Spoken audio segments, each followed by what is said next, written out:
My client threatened to sue me to get his money back. After a year, I hadn't heard from this guy in a year, and he wanted his money back, and he was a lawyer. It cost him nothing to sue me, and I was going to have to get an attorney to defend myself. What was I going to do? Hi, my name is Dave Lorenzo. This is the Inside BS Show, and today's topic is how to deal with difficult clients. Our story starts off with me and this lawyer who was a litigator. And for those of you who are unfamiliar with the practice of law, litigators are people whose job it is to handle disputes. And basically, most of the time when there's a dispute and a litigator's involved, there's a lawsuit. And about 10% of the time, maybe a little less, those lawsuits go to court. And that is very expensive. It's very expensive for the party that's suing, and it's super expensive for the party that has to defend the lawsuit. I sign up this litigator to work with me, and I'm very excited because he seems really into it. He's happy and he's listening. We do our initial intake call, and he's very attentive, and we set out on a schedule. And I say to him right at the beginning, I say, listen, Mr. Lawyer, if anything comes up and for some reason you need to pause our work together, you have a big case and you want to pause our work together, all you got to do is let me know. Just reach out to me and say, Dave, I need to pause our work for 3 months. We can pick it up again afterward. But if I don't hear from you, then our work together is going to last a year, and at the end of the year, the time is up. You see, Mr. Litigator, I'm reserving a slot for you. I can't take on another client in that slot because I'm working with you. Everything's fine. Everybody's happy. And then a year goes by, and I don't hear from this person. The intake call, the very first call, the call after he had paid me a huge amount of money, after that call, I never heard from the guy again. I go about my life. 19 months pass by from that first phone call. Our year term was completely up. And I've moved on. My client roster is now full. I'm busy. I'm traveling. I have a lot of speaking engagements. And he calls me and he says, listen, I wasn't able to use you for the last year. I want my money back. And I say, Mr. Client, can't give you your money back. I held your spot for the entire year. There's nothing I can do. I mean, I had that time reserved for you. You chose not to call. He's like, well, you didn't reach out to me. You didn't tell me. I never knew. And I said, Mr. Client, we discussed this in the beginning. I have a signed engagement agreement. It's written. Oh, you want to get into an agreement? Well, I'll tell you what. I'll see you in court. And he hangs up the phone. So now here I am. I'm not a lawyer. He's a lawyer. He can sue me. He doesn't cost him anything to sue me because he can do the case himself. And I got to get a lawyer, and I'm going to have to invest more money than he paid me to resolve this situation. I never want you to be in this situation. I did so many things wrong in that matter, in that case.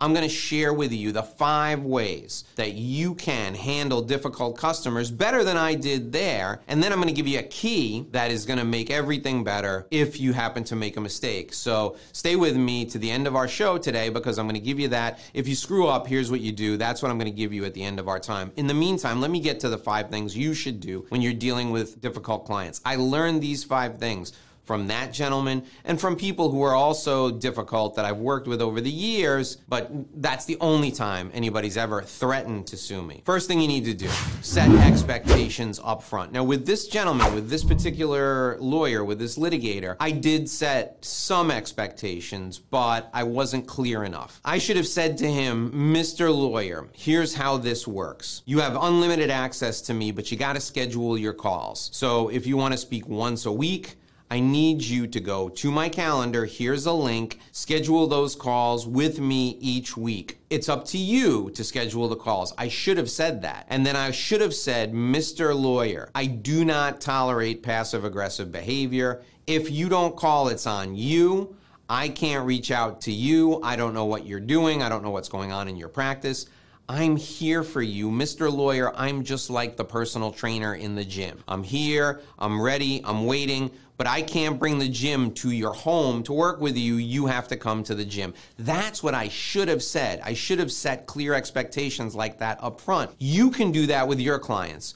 Make a list of all the things you want them to know and tell them right up front. I tell my clients right up front, they have to call me, they have to schedule time on my calendar, they have access to a link where they can schedule it, they have to take the initiative. I can't go to them. And then I tell them, I don't tolerate passive-aggressive behavior. If they don't do their homework and then they complain that they're not getting results, it's on them. Don't project it on me. I'm very, very clear about that. Now, sometimes when I share this, like I'm sharing it with you, people look at me and they go, Dave, that's really harsh. This is a client. The client's always right. No, that's not true. The client is not always right. In fact, when it comes to my business, I'm always right. I've worked with over 700 individual clients. I've worked with dozens and dozens and dozens of large companies. I've worked with 65 of the Fortune 500. I know my business.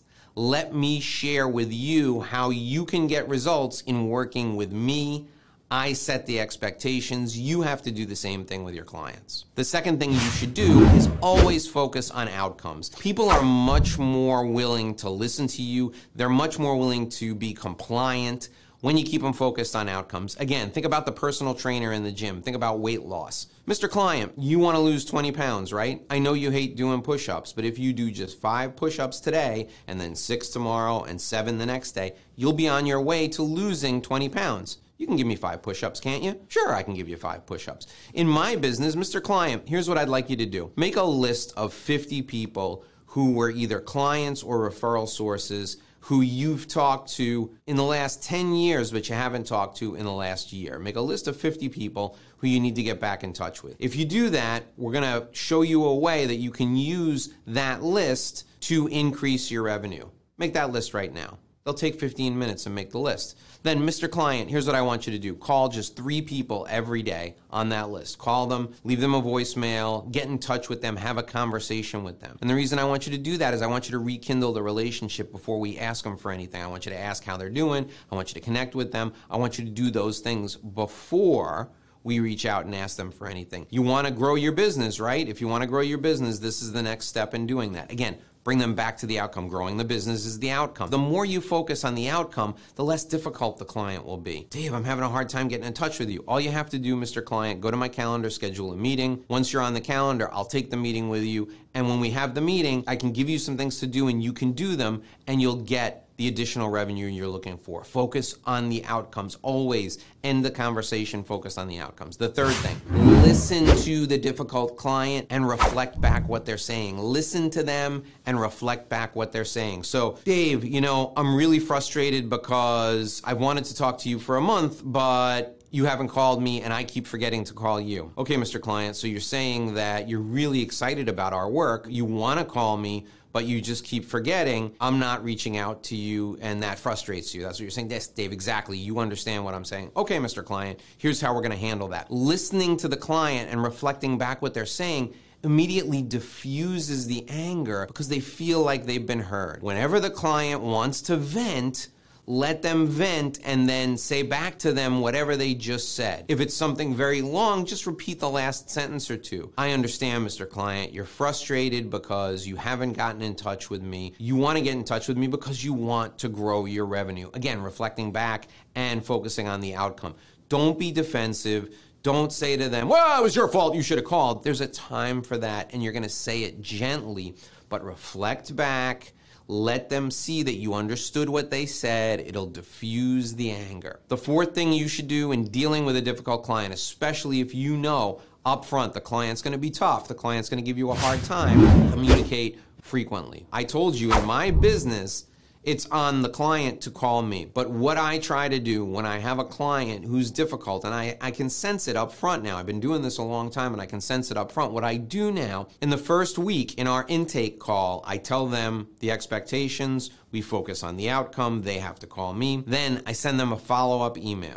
And then 7 days later, I send them another email. Hey, make sure you get on the calendar, make sure you schedule it. And then 7 days after that, I send them a third email. And then 7 days after that, a fourth, if I haven't heard from them. Why do I send them 3 emails after having an intake session where I share with them what the expectations are? I want to communicate the expectations frequently so that there can be no misunderstanding. If the client calls 6 months into it and they haven't done anything, they say, Dave, listen, I've been really busy. I got your emails. I heard what you said. I know I was supposed to call you. I didn't. I'm here now. Let's do what we can in the next 6 months. The communication and the frequency of the communication Really help the client understand that you're there, you're willing to do what you said you were going to do, you're clarifying everything with them. The fifth thing that I want you to focus on when dealing with difficult clients is always lead with empathy. If your client is difficult, the best thing you can do is tell them that you understand them and then demonstrate that you understand them. I told you about listening and reflecting back what they were saying. I really told you to communicate with frequency. I really stressed that frequency of communication was important. It's important because it demonstrates that you care and it continues to build the trust, and that empathy means everything to someone. I want you to step back for a moment. I'm going to share with you the key to success when you've screwed up. I'll share that with you in one moment, but I want you to step back for a moment and think about why the client is being difficult. If it's your fault, I'll tell you what to do. If it's not your fault, and you have no idea where this is coming from, realize there may be something going on in that person's life that's causing them to be difficult. It may be a death in the family, it may be an illness, it may be bad financial situation, it may be his boss is breathing down his neck, it may be the client's husband is giving her a hard time. There's all kinds of stuff it could be. You showing empathy helps them realize that you're not the problem, you're actually someone who cares, and you could be part of the solution. All right, so what do you do when you screw up? This is a whole separate video, and I'll make a video on that for you, but the key is, first, apologize. And don't be weaselly. Don't say, if you were offended, I'm sorry.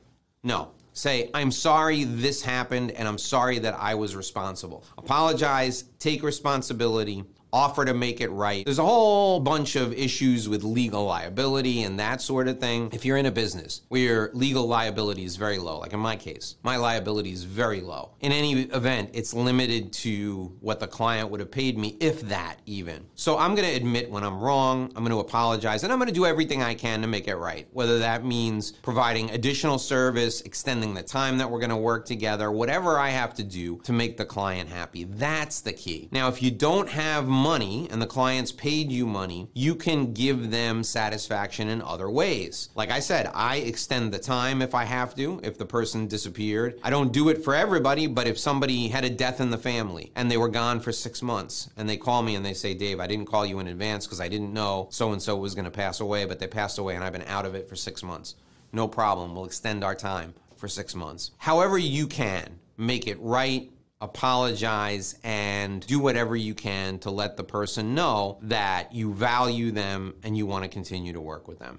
This has been How to Deal with Difficult Clients. If you want another great video, it's filling in right below me right now. My suggestion is how to develop a 360-degree marketing plan. That is a great video for you to watch right now. In fact, I'm filling it in right below me right now. Join me in that video, and I'll see you there.